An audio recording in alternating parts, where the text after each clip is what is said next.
Amigos televidentes, es el momento de nuestra audiencia previa. En esta ocasión está con nosotros la doctora Jenny Cepeda. Ella es nutrióloga.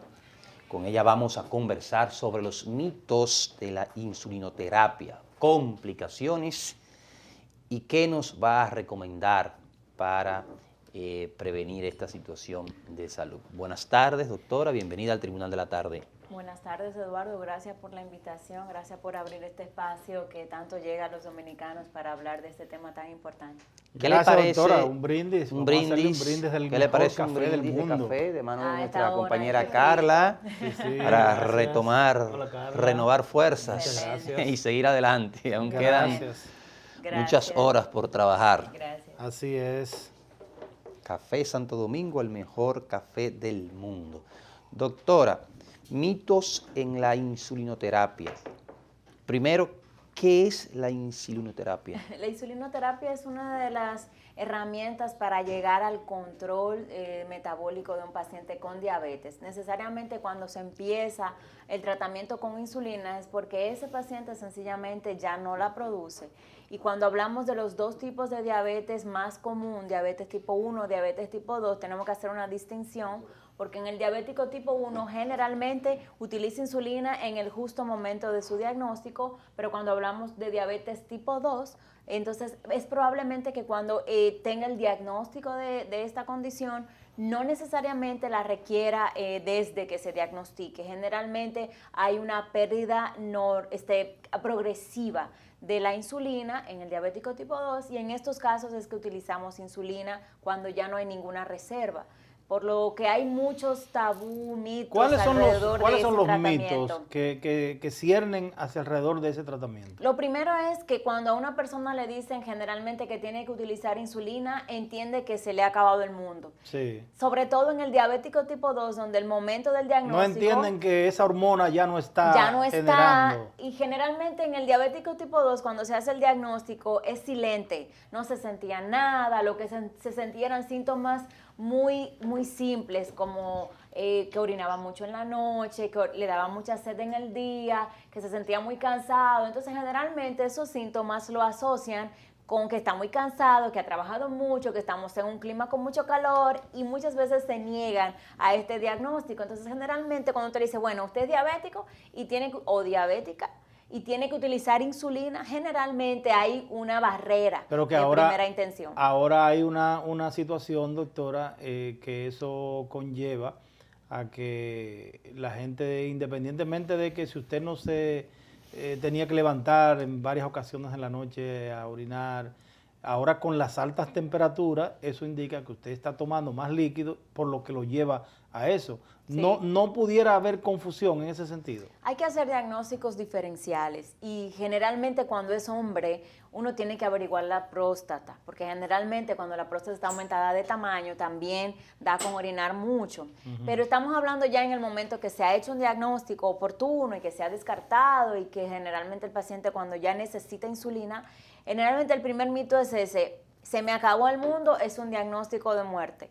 Segundo, muchos, sobre todo en los hombres, creen que utilizar insulina va a ser una afección sexual directamente. Dice, bueno, si yo uso insulina, ya no voy a tener una producción sexual satisfactoria. O que va a ser dependiente a ella. O que va a ser dependiente, o que le va a provocar alguna adicción, o yo no tenía eso, a mí los riñones, quien me lo dañó es la insulina.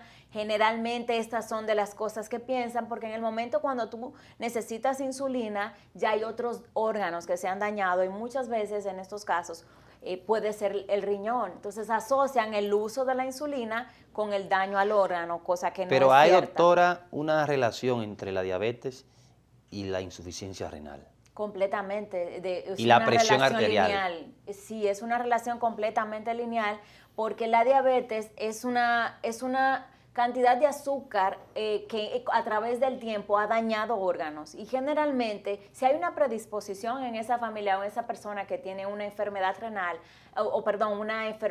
una condición de diabetes, y hay una predisposición de enfermedad renal en la familia, generalmente esa persona con diabetes aumenta su riesgo. Cuando hablamos de predisposición, renal, hablamos de antecedentes dentro de la familia. Exactamente, cuando un familiar directo, madre, padre, abuelos, hermanos, tienen un daño renal y esta persona cursa con una diabetes, generalmente aumenta su riesgo de padecerla. ¿Cuáles son los otros síntomas en esa patología? En diabetes, en general, el síntoma más común es precisamente lo que nosotros decimos la 3P, pérdida de peso, que le da mucha hambre, lo que se llama polifagia y polidipsia, que realmente comienza a orinar mucho, pero también se agrega la nicturia, también se pueden agregar trastornos visuales. Generalmente es el oftalmólogo que nos los manda, mira, yo creo que este paciente tiene daños, tiene una retinopatía, probablemente haya una diabetes por ahí. O sea, a través de una consulta el oftalmólogo, ese especialista puede sospechar diabetes. Sin ninguna duda, sin ninguna duda. Entonces, realmente la diabetes afecta a todo el organismo. Por eso los síntomas iniciales, puede ser que una persona no tenga ningún síntoma y se encuentre diabetes o no haya sentido que esos síntomas sean patológicos y realmente sí lo son. Doctora, ¿cómo se puede prevenir la diabetes? La prevención, lo primero es que todos los dominicanos tenemos esta condición que está en nuestra genética, en nuestros antecedentes. Siempre hay un familiar o que tiene un familiar en Nueva York o que tiene un familiar diabético en la familia. Entonces, en estos casos, nosotros tenemos que hacer, la primera línea de prevención es actividad física, comer saludable, bajar de peso. Con esos 3 pilares es la primera línea de prevención porque la diabetes es una enfermedad completamente prevenible. Hay mitos también que la utilización de la insulina puede dañar otros órganos, o sea, ¿hay efectos secundarios? La verdad que es completamente, no es cierto. El efecto secundario más común de la insulina es la hipoglucemia. Si tienes una dosis mal calculada, o si se colocó la cantidad que no era, o si se colocó la insulina y no comió, pues obviamente puede haber efectos secundarios y el más común es un bajón de azúcar, lo que nosotros conocemos como una hipoglucemia. A propósito de eso, doctora, el dominicano habla de se me bajó el azúcar o se me subió el azúcar. Estamos hablando en ambos casos de diabetes. ¿Cuál es la diferencia? Aunque la pregunta parece un poquito tonta, yo entiendo que no. ¿Cuál es la diferencia en el organismo cuando se sube y se baja el azúcar? Si hablamos de una persona que no tiene ningún antecedente de diabetes, hablar de que se me bajó el azúcar o que tuvo una hipoglucemia no necesariamente es un referendo para decir va a ser diabético, porque muchas personas piensan que hay una relación.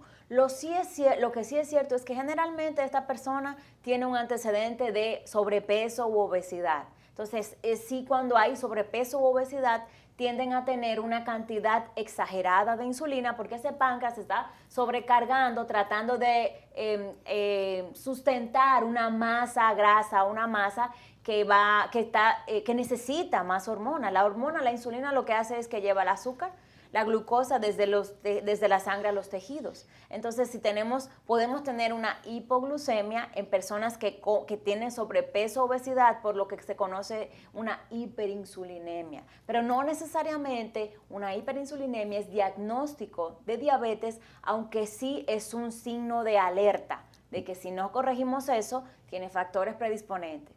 Ahora, una persona que ya utilice insulina, si tiene un bajón de azúcar, estamos hablando de que los niveles de glicemia están por debajo de 70 miligramos sobre decilitro. ¿Qué es lo que sucede? Y es correcto, para no perder el hilo de la pregunta de Eduardo, ¿es correcto lo que hacen popularmente la gente cuando le baja el azúcar, que toma algo dulce, una menta?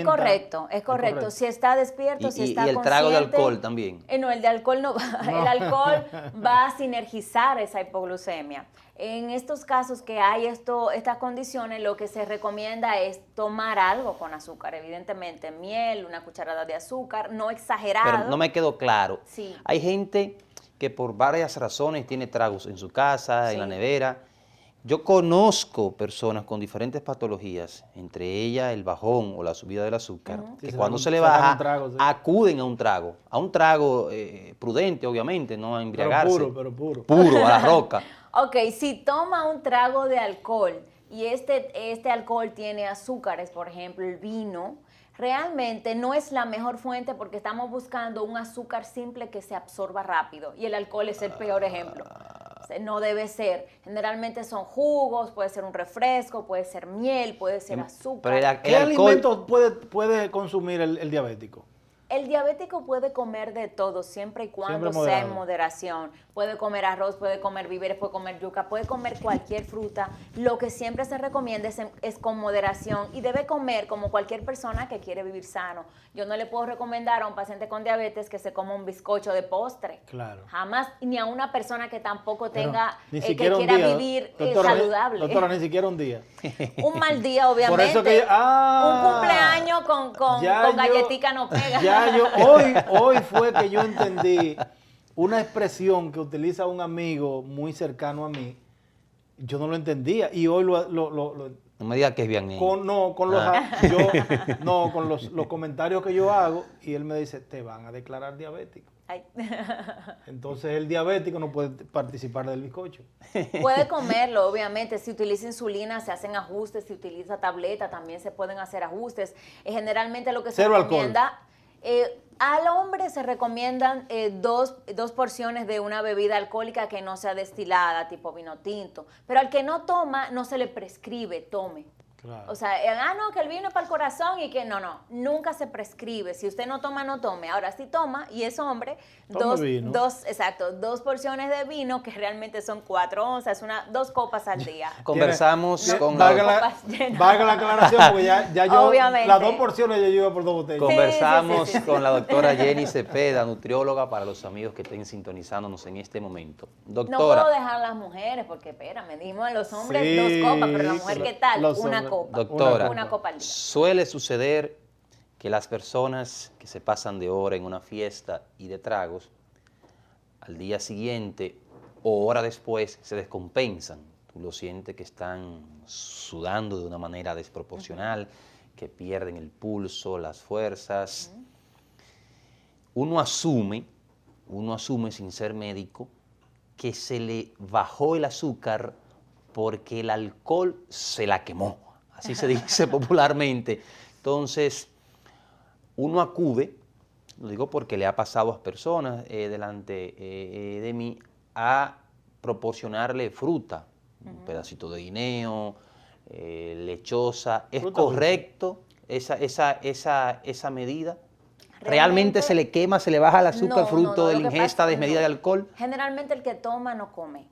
Y si esa persona tiene diabetes, probablemente el medicamento está sin ninguna ingesta. Además, el mismo alcohol va a inhibir la forma en que ese alcohol se va a metabolizar o va a prolongar su metabolismo. Entonces, generalmente el que toma generalmente no come, y si utiliza insulina o si utiliza un medicamento como los medicamentos que producen más hipoglucemias, dígase los secretagogos, una glimepirida, por mencionar una molécula, una sulfonilurea. Si utiliza estos medicamentos, está muy propenso a tener un bajón de azúcar. ¿Y qué hacer entonces si es un paciente sano que no usa ese tipo de medicamentos, se pasó de tragos y se te descompensa? Debe comer. En tu vehículo, tú con él, y no está diagnosticado como diabetes. Un paciente que tú lo conoces, un hermano, tu hermana, ¿cuál es la medida que uno debe de tomar? Porque uno siempre piensa que el azúcar se le bajó, entonces vamos a darle dulces. La primera medida es tener moderación y prevenir estos cuadros. La segunda es precisamente si ha tenido ya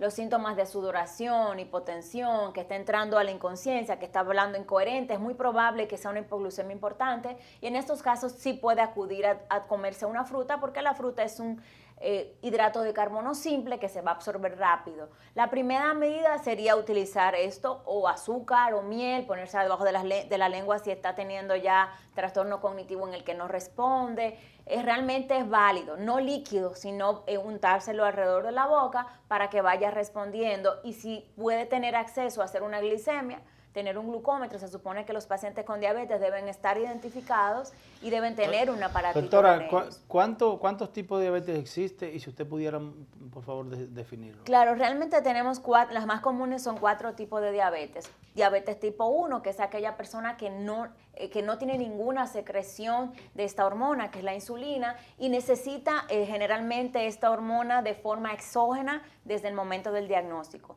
La diabetes tipo 2 es esa persona que que generalmente ya tiene un antecedente de diabetes en la familia, que ya tiene, que es obeso, que es sobrepeso. Entonces, en estos casos, la reserva de páncreas o de la hormona insulina va a perderse paulatinamente o progresivamente, generalmente tiene una sintomatología que no es tan florida como el tipo 1 al momento del diagnóstico, y generalmente cuando se hace el diagnóstico ya tiene 5 años con esta condición y el 50% de las personas ya tienen un daño a un órgano. Pero una persona con diabetes puede volver a la normalidad. La verdad, eso es un tema de mucha discusión porque hay casos con pinzas que podemos decir, bueno, ese paciente revirtió o sencillamente entra en un proceso que se llama luna de miel. Esa persona que se le hizo el diagnóstico a tiempo y que desde que se le hizo el diagnóstico se puso las pilas, bajó de peso, se utilizó insulina, porque uno de los beneficios de la insulina, de colocarla a tiempo, es que hace como un descanso para el páncreas y pudiera revertir. O la luna de miel es un periodo que dura más o menos un año en el que las glicemias ya no están alteradas. Wow. Bueno, sí, estamos mirando imágenes aquí. Sí, explíquenos médicamente, científicamente, qué significa esta imagen. Este es un ejemplo, entiendo que la molécula de insulina es una proteína realmente que se acopla a un receptor y estos receptores están casi en todos los organismos. Una vez esta insulina se acopla a su receptor, activa una cascada abajo de varias funciones metabólicas, bioquímicas, que van a permitir que salgan otras proteínas y va a hacer que interiorice la glucosa a las células, y estas son las células que van a, ya interiorizada la glucosa, va a ser la energía, porque la glucosa es como si fuera la moneda energética de todas las células. Si las células no tienen glucosa, no van a tener energía y no van a tener una producción de las funciones que tienen cada una. Por eso el uso de insulina es tan importante cuando lo utilizamos a tiempo para detener ese daño y muchas veces para rescatar ya situaciones que han ocurrido en todos los órganos donde hay glucosa o azúcar. Doctora, quisiera o quiero pedirle... Me quedé en la clasificación, me faltan precisarle de voz suya, que es la voz especializada a los amigos que nos siguen a través del Tribunal de la Tarde, la relación entre la hipertensión arterial, diabetes e insuficiencia renal. Y cómo cuando se tiene la primera condición que degeneren las demás, se puede prevenir caer en las otras condiciones nefastas para la salud del ser humano. Así es, muy interesante tu pregunta, y lo cierto es que ahora mismo se habla de un suelo metabólico común entre la diabetes y la hipertensión. ¿Qué significa eso? Una vez tú eres diagnosticado, una persona tiene el diagnóstico de diabetes, hay un daño a nivel de las células vasculares que realmente hace como una maraña de procesos inflamatorios, de daño endoteliales, que son las que recubren esos vasos, que van a traducirse paulatinamente en hipertenso. Es muy probable que una persona con diabetes pueda desarrollar hipertensión y que una persona hipertensa pueda desarrollar diabetes. Tienen un suelo metabólico común. Y básicamente es dado por todos los procesos inflamatorios que la misma hiperglucemia aumentada produce, y todo eso es un síndrome que ya se conoce como un síndrome metabólico, donde una persona obesa, en sobrepeso, con glicemias alteradas, con una grasa acumulada importante alrededor de los órganos como el hígado, el corazón. Todo esto va a provocar un daño a nivel de los tejidos, y ese daño a nivel de los tejidos va produciendo proteínas que son inflamatorias, pero que al mismo tiempo van estrechando la luz de los vasos, y eso se va traduciendo en hipertensión. ¿Qué es la hipertensión? Básicamente es un vaso que tiene una corteza más rígida, y obviamente es como si tuvieran una tubería, pero que dentro de la tubería tiene varios anillos. Yeah. Y esa sangre entonces va pasando con más presión, y precisamente es lo que se conoce como hipertensión arterial, y va afectando a todos los órganos, porque esta tubería endógena o dentro de nuestro cuerpo que tenemos va haciendo que ese oxígeno llegue cada vez menos o que llegue cada vez más insuficiente, y eso puede provocar daños a nivel del riñón, a nivel cerebrovascular, provocando accidentes cerebrovasculares, lo que las personas conocen como trombosis, y afectando a nivel cerebral o infartos al miocardio por acúmulo de grasa, por acúmulo de sustancias tóxicas, y todo esto realmente va produciendo un daño cardiovascular. Nos quedaron 2 clasificaciones de la diabetes. Es imposible que una mujer hable poco, así que ustedes cayeron en una tremenda trampa. Las otras dos No, pero cuando se habla con calidad, y autoridad. Cuando se habla con calidad y autoridad, así es. Entonces, Es difícil, es permitido. difícil. El escenario Excelente, es suyo. Excelente las explicaciones. Las otras dos tipos de diabetes está la diabetes gestacional, que es esta mujer que no tiene ninguna condición de diabetes conocida antes de las 28 semanas y que desarrolla síntomas de hiperglucemia, síntomas de hiperglicemia o sencillamente valores alterados de glicemia por encima de las 28 semanas, y esta estamos hablando de que es una paciente que acaba de desarrollar diabetes dentro del embarazo. Generalmente ya hoy en día hay un sinnúmero de guías que se pueden aplicar, y tener un bebé, un producto sin ningún daño, una mamá que vaya siempre a sus chequeos generalmente puede revertirlo, y generalmente cuando ya da a luz no necesariamente continúa siendo diabética, aunque es un alto riesgo. Y el otro tipo de diabetes es una diabetes que es llamada MODY, que es Maturity Onset of Diabetes Young. Es una persona que sencillamente alcanza edades adultas y que desarrolla una diabetes de una persona joven. O también hay otros tipos de diabetes, la diabetes tipo LADA, que son condiciones genéticas que predisponen a diabetes. Generalmente aquí no se hacen pruebas genéticas, pero se pueden enviar fuera del país y tener los diagnósticos como más certeros. A la larga, todo va a ser un tratamiento o de insulinoterapia o de antidiabéticos orales. Entonces, lo más importante es como hacer el filtro bien de cuál es el diagnóstico para tener el tratamiento adecuado. Bueno, pues interesantísimas estas orientaciones que nos ha traído la doctora Jenny Cepeda. Gracias, muchísimas gracias, doctora. Edificado por completo. Gracias a ustedes. Yo creo que nuestra teleaudiencia yo considero importante despedir a la doctora con un consejo para los amigos que le gusta ingerir alcohol desmedidamente. Doctora, ¿cómo manejar el alcohol, la alimentación y el café? Bueno, metió muchas cosas ahí, pero realmente... 3 cosas de la vida diaria. No, yo sé por qué se lo estoy preguntando. Ya Mira, el café es protector. Hay varios estudios que hablan de que el café pudiera tener cierto efecto protector. Lo que no debe ser es con azúcar o con excedentes de azúcar. Muchas personas toman el café para tener un postre y le ponen 5 cucharadas de azúcar. La moderación siempre va a primar. ¿La cantidad debe ser cuál? En la persona que sufre depresión, los hipertensos, generalmente la moderación es 1 o 2 tazas, no más de ahí. El que no sufre el depresión, que no sufre, no hay diabético. límite si no le da taquicardia, si no le quita no le provoca insomnio, pero lo más importante es endulzarlo si es posible con edulcorantes artificiales tipo stevia, que tiene una materia prima orgánica que viene de una planta, sino con pocas cantidades de azúcar. En cuanto al alcohol, siempre es la moderación lo más importante. Puede consumir alcohol. Yo la uso crema, doctora. Porque yo se lo pregunto, doctora, sí, porque bueno, hay gente... Mira, lo que pasa es que bueno que lo hace, y perdona que te interrumpa, la crema cae en el exceso de que aunque sea más natural, si utilizas mucha azúcar crema, igual el problema es la cantidad. Claro, claro. Yo se lo pregunto, ¿es correcto estar tomando, hacer una pausa para tomarse una tacita de café y seguir con la ingesta de alcohol? No, no necesariamente, porque la ingesta de alcohol siempre a la medida va a ser 2 para el hombre, 1 para la mujer, independientemente de la condición diabética o no, porque lo que queremos es prevenir y que esa diabetes no sea una complicación. Si tú le agregas alcohol a una persona con diabetes que ya tiene corazón afectado, riñón probablemente afectado, es condenarlo a la muerte. Es una condena. Gracias, bueno, muchísimas gracias, doctora. Gracias por venir, señores. Ustedes no se muevan del Tribunal de la Tarde. Cuando retornemos de la pausa, aquí estará con nosotros Cristian Rojas, analizando el mundo de los deportes. No se muevan.